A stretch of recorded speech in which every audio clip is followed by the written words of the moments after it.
শেখ হাসিনার ষড়যন্ত্র নিয়ে সুস্পষ্ট প্রমাণ থাকার পরেও ভারতের গণমাধ্যমগুলো পরিকল্পিতভাবে আওয়ামী লীগের পক্ষে বানোয়াট তথ্য দিয়ে প্রতিবেদন প্রচার করছে।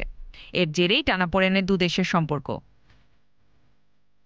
ফ্যাসিস্ট হাসিনার পতনের পরে ভারত বাংলাদেশ সম্পর্ক প্রভাবিত হতে থাকে। দুই দেশের সম্পর্ক এখন কী অবস্থায় রয়েছে সেই নিয়ে সম্প্রতি একটি সংবাদ মাধ্যমে কথা বলেছেন প্রধান উপদেষ্টা ডক্টর মোহাম্মদ ইউনূস।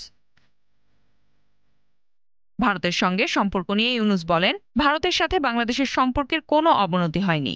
দুই দেশের সম্পর্ক এখনো ভালো আছে, ভবিষ্যতেও ভালো থাকবে। তিনি বলেন, সম্পর্কের ঘনিষ্ঠতা, পরস্পরের উপর নির্ভরশীলতা অনেক বেশি এবং ঐতিহাসিকভাবে, রাজনৈতিকভাবে, অর্থনৈতিকভাবে এত ক্লোজ সম্পর্ক, সেটা থেকে বিচ্যুত হওয়া যাবে না।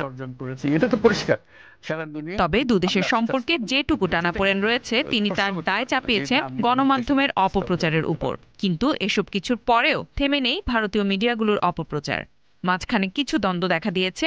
দিল্লির সঙ্গে এখন সম্পর্ক কেমন, ভারত নিয়ে বিরাট মন্তব্য নিরুপায় ইউনূসের, এমন বিভ্রান্তিকর শিরোনামের সংবাদ প্রচার করছে তারা। Z news, Dhaka.